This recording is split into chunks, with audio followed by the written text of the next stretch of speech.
DSP कल्पना वर्मा की सुंदरता का कहर कारोबारी दीपक टंडन के लिए बन गया जहर।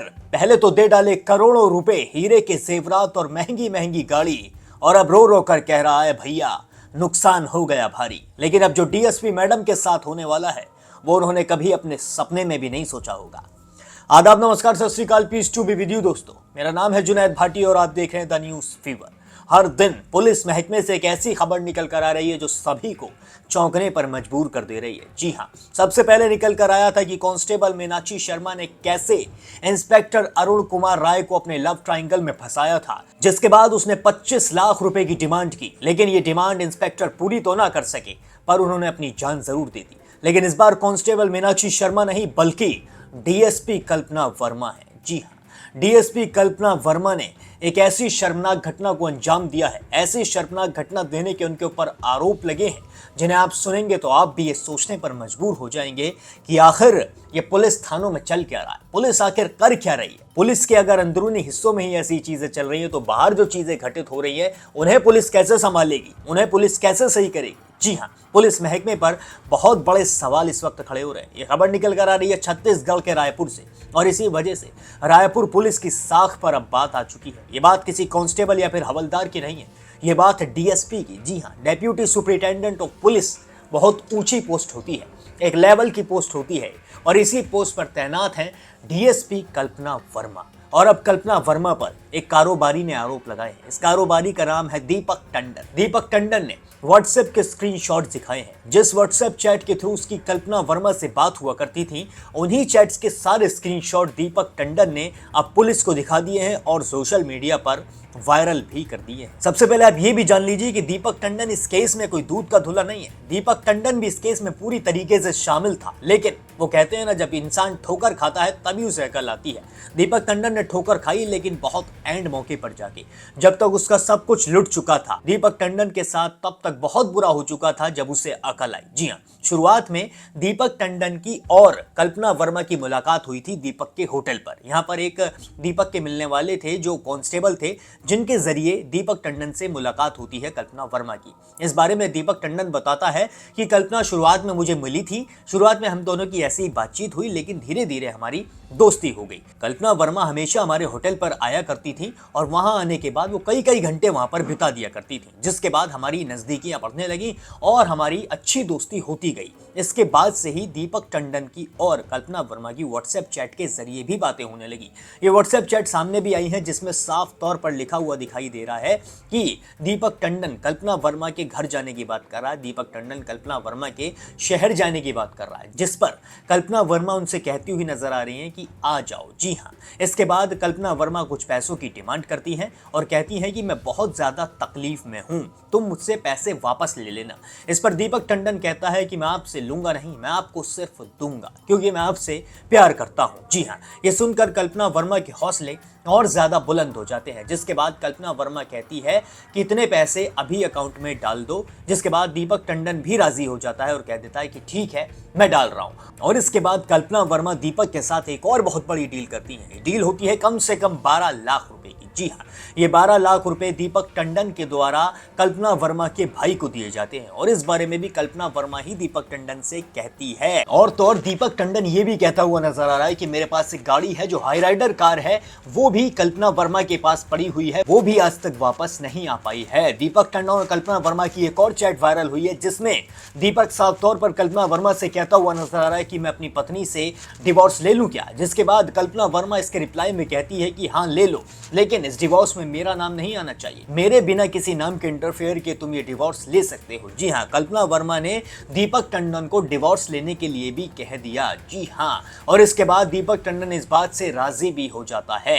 लेकिन कल्पना वर्मा दीपक टंडन को यही नहीं बख्शती हैं, उनके साथ और ज्यादा महंगी महंगी डील्स होती हैं। होटल्स के नाम पर, कारोबार के नाम पर कई बड़ी बड़ी महंगी महंगी डील्स होती हैं, जिस पर दीपक टंडन राजी भी होता चला जाता है। दीपक टंडन कल्पना वर्मा की खूबसूरती में इतना ज्यादा मदहोश बेहोश हो जाता है, इतना ज्यादा पागल हो जाता है कि उसे पता ही नहीं होता है कि वो क्या कर रहा है। और अब जब दीपक टंडन पूरी तरीके से लुट गया, बर्बाद हो गया, डीएसपी कल्पना द्वारा उसे पूरी तरीके से ठग लिया गया, उसके पैसे पूरी तरीके से उड़ा दिए गए, तब उसे होश आ रहा है। जब वो आके मीडिया के सामने बोलता हुआ नजर आ रहा है, अपना दुख प्रकट करता हुआ नजर आ रहा है। आप सुनिए कि सबसे पहले दीपक टंडन का क्या कहना है कि इसमें ना 2021 में मुलाकात हुआ है।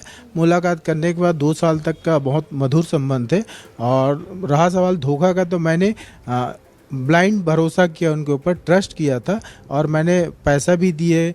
गाड़ी भी मेरा हाई राइडर रखा हुआ है, आज तक वापस नहीं किया, जो मेरी मिसेज बरखा टंडन के नाम से रजिस्टर्ड है। दोस्तों देखा आपने किस तरीके से अब दीपक टंडन मुरझाया सा हुआ बैठा हुआ है, बता रहा है कि मुझसे ये ले लिया, इतने लाख रुपए ले लिए, ये वाली गाड़ी ले ली। सबसे पहले तो दीपक भैया ये बताओ, इससे पहले तुम्हें होश क्यों नहीं आया? जब तुम कल्पना वर्मा को इतनी सारी चीजें देते हुए आ रहे थे, इतने करोड़ों की डील्स करते हुए नजर आ रहे थे, तब तुम्हारी अकल क्या घास चढ़ने चली गई थी?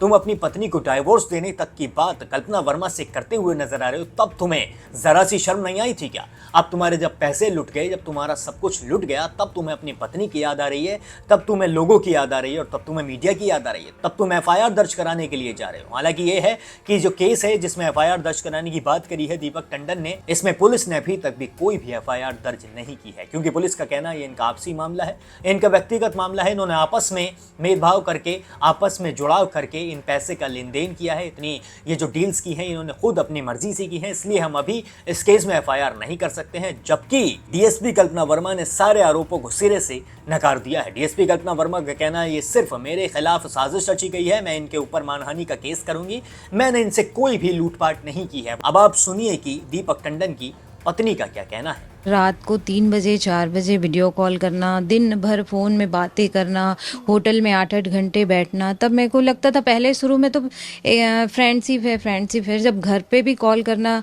और मैसेज करना इनको, फिर मैं अचानक से मैसेज देखे इनका, पढ़ी पूरा डिटेल में, तो ये इसने पूछा मैं आपके बिना नहीं रह सकता, तो वो बोली डिवोर्स ले लो अपनी पत्नी से, उसको छोड़ो, मेरे पास आ जाओ, ठीक है, ऐसा बोली। उसके बाद मैंने उनको कॉल किया तो उन्होंने मेरे को 3 बजे रात को बोला नहीं कोई ऐसी बात नहीं है, हम मेरा जो होटल है एटमॉस्फेरिया उसकी डील हो रही है, तो आप अपना चेक दे देना। तो मैं बोली ठीक है, चेक क्यों? तो बोले आपके अकाउंट में मेरा पैसा आएगा, मेरे पास मैं गवर्नमेंट जॉब हूँ, जो भी हूँ, डीएसपी हूँ, मैं नहीं ले सकती पैसा, तुम्हारे अकाउंट में आएगा, आप अपना चेक दे देना। मैं बोली ठीक है। हस्बैंड ने बोला ठीक है तू अपना चेक दे देना।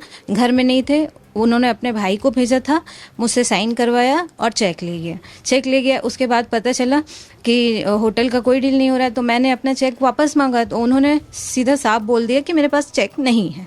फिर 1 महीने बाद पता चला मोआ थाने में की शिकायत की है मेरे नाम से, बरखा के नाम से, मतलब चेक को मिसयूज़ किया गया है। फिर चेक अचानक आया कहाँ से जब नहीं है बोला तो उन्होंने, और मेरे को कोई जानकारी नहीं इनके लेन देन में, मेरे को बिल्कुल भी नहीं। ज़बरदस्ती का मेरे को मोहरा बनाई है वो डीएसपी मैडम। उनको मैंने फटकार भी लगाई थी, तो उन्होंने मुझे उल्टा फटकार लगा के डांट दिया कि मैं ऑफिसर हूँ, डीएसपी हूँ, तुम मुझसे ऐसे कैसे बात कर सकती हो? भाई हमारे पास एविडेंस है, मैं कैसे बात नहीं कर सकती हूँ? बताओ मैं गलत कहाँ हूँ? इनके चक्कर में मैं फंसी हूँ, मिसयूज़ किया गया है मेरा चेक को। दोस्तों देखा आपने, इस पूरे केस में अगर कोई बेगुनाह है तो वो है बस दीपक टंडन की पत्नी, जिनके ऊपर ये सब कुछ गुजर रहा है सिर्फ दीपक टंडन की वजह से। अगर दीपक टंडन अपने चरित्र का सही होता तो वो कल्पना वर्मा के साथ ऐसा डील्स कभी ना करता, कल्पना वर्मा के द्वारा कभी ना ठगा जाता। लेकिन सवाल पुलिस महकमे पर भी खड़ा हो रहा है, आखिर आजकल पुलिसकर्मी कर क्या रहे हैं? अगर डीएसपी कल्पना वर्मा जैसे लोग इस तरीके के आरोपों में फंसेंगे, इस तरीके के कामों को अंजाम देंगे, तो पुलिस के ऊपर से लोगों का विश्वास उठता चला जाएगा। लोग आखिर जाएंगे किसके पास? ये एक बार सोचने वाली बात जरूर है। और अब आप मुझे कमेंट करके बताइए कि आपको क्या लगता है, डीएसपी कल्पना वर्मा अपनी जगह सही है या फिर गलत, और दीपक टंडन ने जो किया वो सही है या फिर पूरी तरीके से गलत है? बाकी कमेंट सेक्शन में अपनी राय जरूर साझा करें। बाकी और भी सारे अपडेट्स के लिए अभी सब्सक्राइब कर लें द न्यूज़ फीवर।